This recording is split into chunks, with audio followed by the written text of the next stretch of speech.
حضور نے سرخ پٹی باندھی، تیز بخار ہے نبی کریم کو، دو صحابہ سہارا دے کے مسجد میں لائے، نبی پاک علیہ السلام کو بظاہر سہارا دے کے لایا گیا۔ کریم رسول نے لوگوں کو جمع کیا، حضور آج کیا ہونے والا ہے، آج کیا کہا جائے گا، آج کس لیے میٹنگ بلائی ہے؟ نبی کریم کے کل صحابہ جب مسجد میں جمع ہوئے تو کھچا کھچ مسجد بھری ہے۔ وصال ظاہری سے چند یوم پہلے کی بات، نبی پاک نے فرمایا آج تمہیں کوئی جہاد کی ترغیب نہیں دینی، آج کوئی نیا پیغام نہیں دینا، آج تمہیں بتانا ہے کہ رب نے اپنے بندے کو اختیار دیا ہے، چاہے تو دنیا میں رہے، چاہے تو اس کی بارگاہ میں حاضر ہو جائے۔ اس عبد نے بارگاہ ربوبیت کی طرف لوٹنے کا ارادہ کر لیا ہے۔ حضرت صدیق اکبر رونے لگے تو صحابہ نے کہا تمہیں کیا ہوا؟ کہنے لگے سمجھ نہیں رہے، کسی کی بات نہیں کر رہے، نبی پاک تو اپنی بات فرما رہے ہیں، اس نے جانے کا ارادہ کر لیا۔ سنیے میرے بھائی، محبوب پاک نے فرمایا بھائی کسی شخص کو میری طرف سے کوئی تکلیف پہنچی ہو تو بدلہ لے سکتا ہے، بدلہ لے سکتا ہے، کسی کو تکلیف پہنچی ہو۔ صحابہ پھوٹ کے رونے لگے، محبوبہ کرم ہی کرم ہوا ہے، رحمت ہی رحمت آئی، آپ کے بارے میں گمان کرنے والا بھی دائرہ ایمان سے نکل جائے۔ حضور آپ کیا فرما رہے ہیں؟ فرمایا نہیں بھئی اٹھو۔ پیچھے سے جناب عکاشہ بن محصن اٹھے، ہاتھ کانپتے ہیں، آگے بڑھے، کہنے لگے یا رسول اللہ، ایک جنگ کے موقع پر آپ نے درہ مارا تھا، ننگی پیٹھ پر صفیں سیدھی کراتے، بات دل میں رہ گئی ہے، میں نے بدلہ لینا ہے۔ نبی کریم نے فرمایا بلال دوڑ کے جاؤ، فاطمہ کے گھر درہ پڑا ہے، درہ لاؤ۔ سیدنا بلال حبشی کہتے میں گیا، دستک دی سیدہ طیبہ طاہرہ، حضرت فاطمہ فرمانے لگی بلال کیسے آئے ہو؟ اماں جی وہ درہ چاہیے تھا۔ سیدہ کو تشویش ہوئی، کہنے لگے بلال نہ تو جنگ پہ جانا ہے، نہ جہاد ہے، نہ کوئی ایسا موقع ہے، حضور کی تو طبیعت مبارک بظاہر بڑی علیل ہے، درہ کیا کریں گے؟ حضرت بلال عرض کرنے لگے اماں جی ایک صحابی بدلہ لینے لگے ہیں، صاحب طبقات نے جملے لکھے ہیں، کہتے ہیں بی بی صاحبہ نے درہ بھی دیا اور امام حسن حسین کو بھی باہر نکالا۔ فرمانے لگی عکاشہ سے کہنا 100 درے مارے، ان دو شہزادوں کے جسم پر نبی پاک کے قریب نہ جائے، میں نے 2 بچے پیدا ہی اپنے محبوب پر قربان کرنے کے لیے کیے، ان کو لے جائے۔ حضرت بلال کہتے میں 2 شہزادے لے کے آیا، اور جب دروازے میں میں لے کے پہنچا تو نبی پاک نے دیکھا تو آنکھوں میں آنسو آ گئے، فرمایا ان کو بٹھا دو، مجھے پتا ہے فاطمہ نے کیا کہہ کے بھیجا ہے۔ حضرت سیدنا بلال فرماتے ہیں درہ میں نے جناب عکاشہ کو دیا، حضرت عکاشہ درہ لے کے آگے جو بڑھے تو حضرت ابوبکر صدیق نے ان کے پیروں پہ ہاتھ رکھا، فرمایا عکاشہ میری طرف آ یار، مجھے مار درے، نبی پاک کے قریب نہ جا۔ مصطفیٰ کریم نے فرمایا ابوبکر تو ہٹ جا، اسے آنے دے۔ فرماتے ہیں میں چند قدم آگے گیا تو مولا علی شیر خدا نے میرے پیر پہ ہاتھ رکھا، کہنے لگے عکاشہ سوچ تو صحیح تو کیا کر رہا ہے؟ حضور نے فرمایا علی ہٹ جاؤ، میرا اور ان کا معاملہ ہے۔ جناب عکاشہ آگے بڑھ رہے، نبی کریم نے فرمایا میں اپنی امت کو درس دینا چاہتا ہوں، خبردار خبردار زندگی میں تمہارے ہاتھ سے زبان سے کسی کو تکلیف نہ پہنچنے پائے، خبردار یاد رکھنا وہ معاشرے بگڑ جاتے ہیں، وہ معاشرے تباہ کر دیے جاتے ہیں جہاں ظلم ہوتا ہے، جہاں زیادتی ہوتی ہے، جہاں لوگوں کو ستایا جاتا ہے۔ محبوب کریم کے قریب آئے حضرت عکاشہ کہ حضور میری پیٹھ ننگی تھی، آپ بھی ذرا کپڑا ہٹائیے۔ نبی کریم نے پیٹھ سے کپڑا ہٹایا، جناب عکاشہ نے درہ جو اٹھایا تو صحابہ کی چیخیں نکلی، حضرت عکاشہ نے درہ دور پھینکا، حضور کے بطن اطہر سے لپٹ گئے، چومنے لگے، کہنے لگے حضور وہ تو صفیں سیدھی کراتے لگ گیا تھا، آپ نے کہاں مارا تھا؟ یا رسول اللہ میں تو بہانہ بنا رہا تھا کہ جاتی دفعہ مجھے وجود چومنے کا موقع نصیب ہو جائے، مجھے یہ موقع نصیب ہو جائے۔ میرے حبیب نے فرمایا جس نے جنتی دیکھنا ہو میرے عکاشہ کی زیارت کر لے۔ بھائی ظلم کا دروازہ کھلا ہوا ہے اور لوگ بھول جاتے ہیں زیادتی کرتے ہوئے، وہ بہو سے ہی کیوں نہ کریں، وہ اپنے گھر کے بھول جاتے ہیں کہ شاید پوچھنے والا کوئی نہیں، شاید میزان نہیں لگے گا۔ ایران کے بادشاہ نے اپنے بیٹے کو پڑھانے کے لیے ایک استاد صاحب کا بندوبست کیا، استاد صاحب کو کہا کہ میرے بچے کو دین پڑھائیے، میں چاہتا ہوں کل اس نے عنان حکومت کو سنبھالنا ہے تو یہ دین سے آگاہ ہو جائے، اس کو کچھ سکھائیے پڑھائیے۔ بہت نیک بزرگ بڑے درویش عالم پڑھانے لگے، اسباق مکمل ہو گئے، دین کے اسباق قرآن مجید پڑھایا، احادیث طیبہ کا درس دیا، اصول فقہ سے روشناس کرایا۔ جب بچے نے مکمل تعلیم حاصل کر لی اور آمین ہو گئی، دستار ہو گئی، فارغ ہو گئے تو پھر ایک دن استاد صاحب نے کہا بیٹے کل تم نے ضرور آنا ہے، کچھ بات کرنی ہے۔ شہزادہ گیا ملنے استاد صاحب سے، استاد صاحب نے کنڈی لگا لی، ہاتھ میں درہ پکڑ لیا، مار مار کے پورے وجود کو زخمی کر دیا، کوئی غلطی نہیں، کوئی بات نہیں، مارا۔ اب بچہ آیا آ کے بادشاہ سلامت سے کہا کہ ابا جی سمجھ نہیں آئی، بڑا مارا ہے استاد۔ تو سیانے تھے نا بادشاہ، یہاں تو قاری صاحب روز کٹہرے میں کھڑے ہوتے ہیں، مولوی صاحب آپ نے میرے بچے کو کیوں مارا ہے؟ آپ 8,000 کے مولوی ہیں، میرا کئی کروڑ کا بچہ ہے، سویرے بدل لیں گے، خبردار آپ نے بچے کو ہاتھ لگایا، اپنی حیثیت میں رہے معاذ اللہ۔ جو قومیں استادوں کو کٹہروں میں کھڑا کرتی ہیں وہ ترقی نہیں کر پاتی، جو استادوں کو کٹہروں میں روز کھڑا کرتے ہیں۔ کہا ابا جی بڑا مارا ہے، تو والد بڑے سمجھدار تھے، کہنے لگے بیٹا استاد باپ ہوتا ہے، وہ زیادتی نہیں کرتا، کوئی بات ہوگی میں تیرے استاد کو کٹہرے میں نہیں بلاؤں گا۔ اماں سے بات کی، اماں کہنے لگی بیٹا میں تیرے باپ سے کیسے بات کروں، ڈرا تھا۔ وقت گزر گیا، 22 سال بیت گئے، 22 سال گزر گئے، بادشاہ کا انتقال ہوا، شہزادہ تخت پہ بیٹھا، پہلا حکم یہ دیا کہ میرے استاد کو بلاؤ، پہلا حکم۔ استاد جی بوڑھے ہو گئے تھے، چھڑی کے اوپر ٹیک لگا کے آئے اور بھویں سفید ہو کے جھک گئی تھیں، یوں آنکھ کھول کے بڑی مشکل سے دیکھا، کہنے لگے شہزادے حکم ہو۔ کم میں شہزادہ نہیں، اب میں بادشاہ بن گیا ہوں۔ استاد جی 22 سال بیت گئے، آپ نے مارا تھا، پر وہ درد چونکہ زیادتی کی تھی، میرا قصور کوئی نہیں تھا، تو نہ میری روح سے درد گیا ہے نہ میرے جسم سے گیا ہے، میں بے اختیار تھا، پوچھ نہیں سکتا تھا، آج با اختیار ہوا ہوں۔ سب سے پہلے پہلا حکم آپ کو دیا، بلایا ہے، بتائے کیوں مارا تھا، کیوں مجھے مارا تھا، میری زیادتی بتائے۔ تو استاد، بوڑھے استاد کی آنکھیں آنسوں سے بھر گئی، کہنے لگے بیٹے بس آج کے دن کے لیے مارا تھا، یہ جو دن آ گیا نا میری زندگی میں اس لیے مارا تھا، یہ میں چاہتا تھا میری زندگی میں وقت آئے، آج کے بس میری مراد پوری ہو گئی۔ کہا صاحب کس لیے، مجھے بھی سمجھائے۔ آپ فرمانے لگے کتنی دیر ہو گئی تجھے مار کھائے ہوئے، کتنا زمانہ بیت گیا؟ کہنے لگا 22 سال۔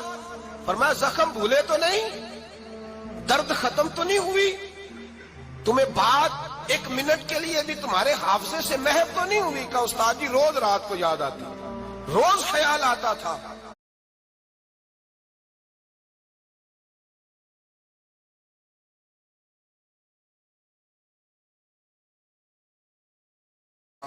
بائیس سال تجھے یاد رہا، مجھے پتا تھا تو ایک دن حکمران بنے گا، میں نے تجھے اس لیے مارا تھا کہ بیٹے یاد رکھنا، کسی پہ ظلم نہ کرنا۔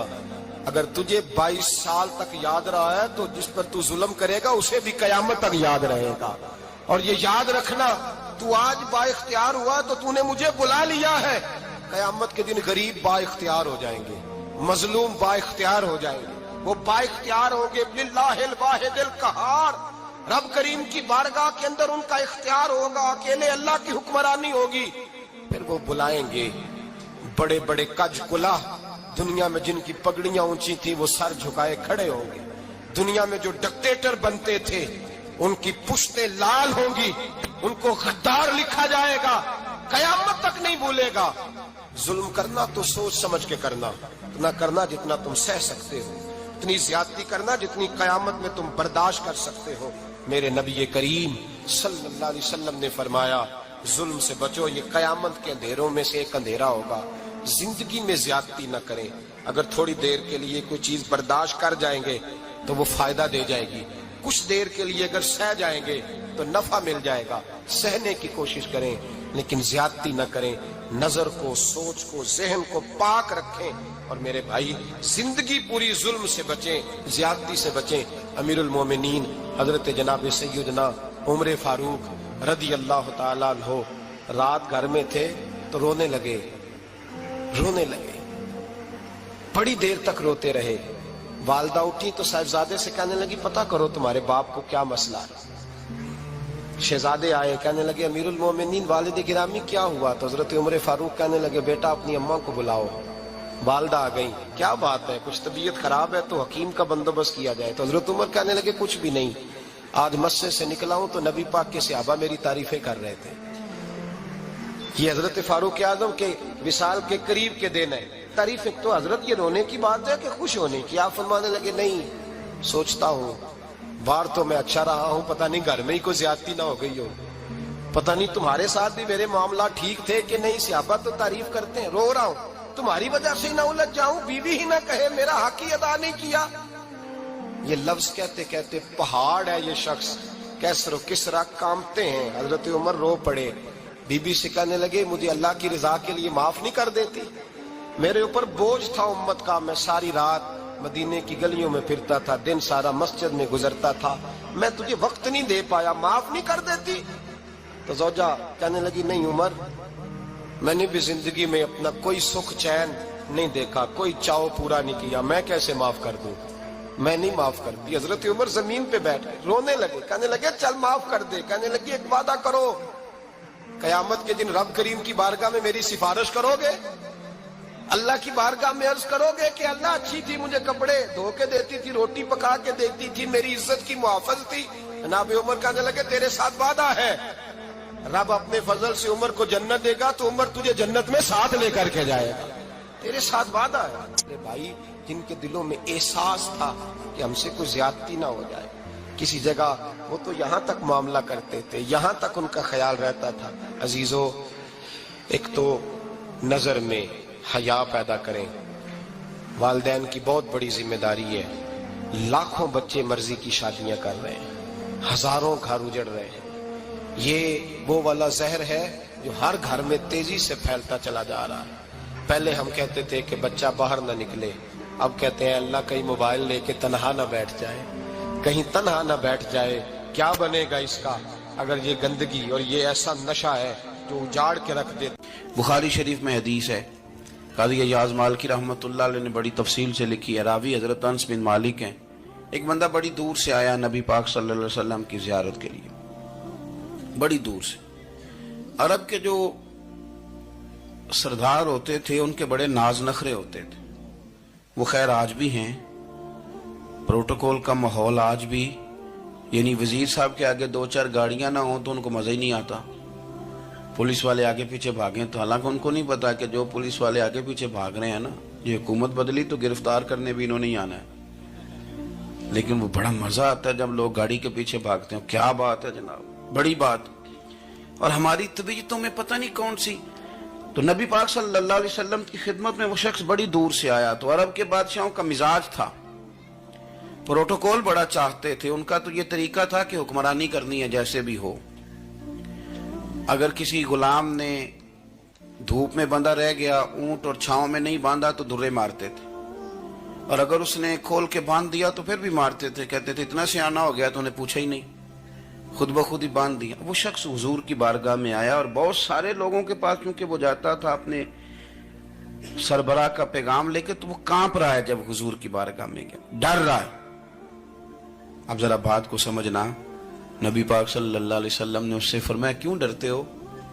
سادہ آدمی ہے، دیہاتی ہے، بدو ہے. اللہ کے رسول نے تھپ کی دی. کیوں ڈرتے ہو؟ تو کہتے حضور مجھے آداب نہیں آتے اور مجھے ڈر آتا ہے، کوئی بات اگر ایسی ہو گئی آپ مدینے کی حکومت کے سربراہ ہیں تو کہیں آپ ناراض نہ ہو جائیں. حضرت انس بن مالک فرماتے ہیں بات کہاں کی تھی، پہنچ کہاں گئی. جب اس نے یہ کہا نا کہ آپ تو حکومت کے سربراہ ہیں، کہیں کوئی غلطی نہ مجھ سے ہو جائے، تو نبی پاک کی آنکھوں میں آنسو آ گئے.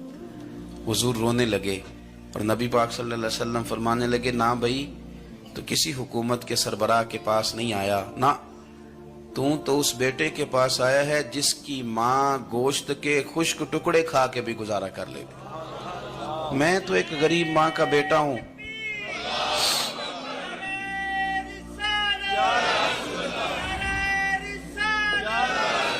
بھائی اگر آپ کا یہ ذوق بن جائے، دیکھو نا آج تو لوگ بھول جاتے ہیں نا، کپڑے بدل لیتے ہیں تو وہ سمجھتے ہیں کہ شاید سارا کچھ ہی بدل گیا. یعنی گاؤں سے آ کر پڑھنے والے بھول ہی گئے ہیں کہ کس کی ماں نے کتنا زیور بیچا.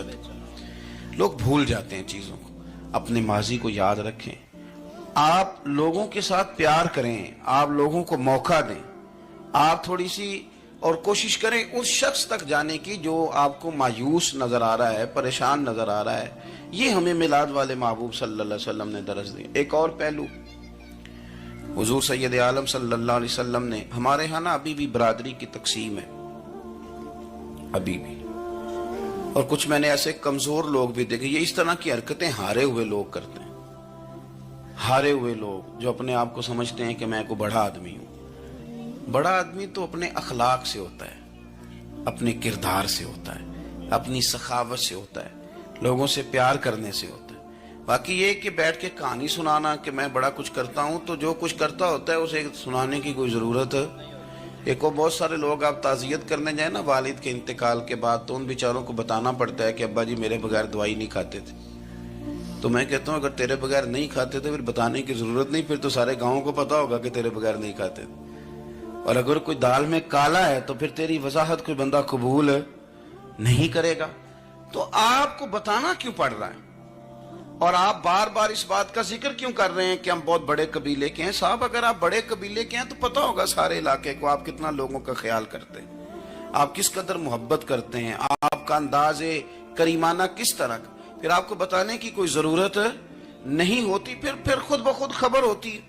حضرت سیدنا ابو ذر غفاری رضی اللہ تعالیٰ عنہ، قبیلہ بنو غفار ایک بڑی شاخ تھی قبیلوں میں سے، جو لوگ اس زمانے میں مالدار قبیلوں سے تعلق رکھتے تھے، ان میں سے ایک بڑا نام تھا۔ ساری زندگی چودراہٹ کی، لیکن میلاد ایک انقلاب کا نام ہے۔ میں میلاد منانے والے دوستوں سے گزارش کرتا ہوں کہ آپ ہر سال میلاد منائیں، اور ہر سال میلاد کے بعد آپ تھوڑے بدل بھی جائیں، یعنی تھوڑے سے بدل جائیں۔ کچھ لوگ کہیں یار یہ داڑھی میں نے نا 12 ربیع الاول والے دن رکھی تھی، یہ میری میلاد والی داڑھی ہے۔ اور داڑھی رکھیں بھی نبی پاک کی مرضی کی۔ کس کی مرضی کی؟ نہ ناراض ہو جائے جی میں ٹور چلا، بس کس مرضی کی جی؟ اپنی مرضی کے نہیں۔ داڑھی کا وزن کو نہیں ہوتا کہ پوری مٹھی رکھیں گے تو آپ کو کوئی دقت ہوگی، کوئی وزن نہیں، پوری رکھیں، جو حضور کا طریقہ مبارکہ ہے جو ہمیں ملتا ہے اس پر آپ توجہ فرمائیں۔ تو میں جو بات عرض کرنے جا رہا ہوں وہ میلاد انقلاب ہے۔ حضور سید عالم صلی اللہ علیہ وسلم کی بارگاہ میں آنے سے پہلے لوگ کچھ اور ہوتے تھے، اور یہاں سے ہو کے جاتے تھے تو پھر ان میں تبدیلی آتی تھی۔ میں سارا دن کرامتیں سناؤں نا کسی کو اپنے پیر صاحب کی، اور اپنے گھر میں بھی کہ میرے حضرت بڑے، میرے استاد بڑے، لیکن بیوی کے ساتھ اگر میں ترش لہجے میں بات کروں گا تو وہ کہے گی یہ سکھاندے نے تینوں پیر صاحب۔ دوست کہیں گے یہ سکھاتے ہیں آپ۔ تو آپ کی کہانیاں نہیں چلتی، آپ کا کردار چلتا ہے۔ حضرت ابو ذر غفاری رضی اللہ تعالیٰ عنہ فرماتے ہیں چونکہ میں چودھری تھا، سیدنا بلال حبشی رضی اللہ تعالیٰ عنہ کے پاس میں بیٹھا تھا، کسی بات میں بات آگے بڑھی اور بڑھتے بڑھتے بات شکرنجی تک چلی گئی۔ رائے کے اختلاف نے باتوں میں تلخی پیدا کر دی، اور جب تھوڑے لفظ اور تیز ہوئے تو میں نے انہیں کہہ دیا چپ کر، تو حبشن کا بیٹا ہے۔ کس کے بیٹے تھے حضرت بلال؟ کہتے ہیں جب انہوں نے مجھے کہا تو میرا دل بڑا ٹوٹا، لیکن میں نے ارادہ کیا کہ میں نے حضور کی بارگاہ میں نہیں عرض کرنی، اب ہر بات کی ہم حضور کی بارگاہ میں شکایت کریں۔ لیکن میں جا کے مسجد میں بیٹھا، اور جب سرکار آئے نا، ارادہ نہیں تھا کہ عرض کروں گا، لیکن حضور کا چہرہ دیکھا تو دکھ میرا خود ہی تازہ ہو گیا۔ رونے کا بھی تو تب ہی مزہ آتا ہے نا کوئی اپنا ملے تو۔ فرماتے ہیں کہ میرے آنسو نا بغیر اختیار کے چھلک پڑے، اور میں کھل کے روئے، کھل کے۔ قربان جاؤں محبوب کے، بھی حضور نے پاس نہیں بلایا بلکہ نبی پاک اٹھ کے خود میرے پاس آئے اور مجھے کندھوں سے پکڑ کے سینے سے لگایا، اور جب میں کھل کے رو لیا تو حضور میرے آنسو پوچھنے لگے۔ کچھ شعر ایسے ہوتے ہیں جو کسی نے کہے ہوتے ہیں، اور کہنے والا جو ہوتا ہے وہ صاحب حال ہوتا ہے، تو اس میں کچھ خوبصورتی زیادہ ہی ہو جاتی ہے۔ ایک پنجابی کے شاعر ہمارے گجرات میں گزرے، بزرگ تھے، ان کا ایک شعر ہے، وہ کہتے ہیں ایک واری میری آنکھیاں چوں اونا نے اتھرو پونجے سن، ایک واری میری آنکھیاں چوں اونا نے اتھرو پونجے سن، ہن تے چسکا پہ گیا رونے دا۔ ایک واری میری آنکھیاں چوں اونا نے اتھرو پونجے سن، ہن تے چسکا پہ گیا رونے دا، تے ہر ویلے آہو زاری دا۔ تو میں روز رونے لگا ہوں، مزہ ہی بڑا آیا ہے جب سے محبوب نے چپ کرانا شروع کیا۔ میرے عزیز، اور پھر حضرت بلال حبشی رضی اللہ تعالیٰ عنہ چونکہ حضور کے غلام تھے اور انہیں پتا تھا کہ سرکار میری ناز برداری کرتے ہیں، حضور نے چپ کرایا۔ فرمایا کیوں روتے ہو؟ تو عرض کرنے لگے یا رسول اللہ صلی اللہ علیہ وسلم، اگر میں حبشن کا بیٹا ہوں تو میری تو غلطی کوئی نہیں نا، یہ تو تقسیم اللہ کی ہے نا، الذی خلقک فسواک فعدلک فی ای صورت ما شاء رکبک، جس طرح وہ چاہتا ہے، جس کو چاہتا ہے اس طرح کی اس کی صورت بنا دیتا ہے۔ تو مجھے ابشن کا بیٹا کہا جاتا ہے، میری غلطی کیا ہے؟ حضرت بلال نے بھی نہیں بتایا کس نے کہا ہے، لیکن نبی پاک صلی اللہ علیہ وسلم نے کیا فرمایا؟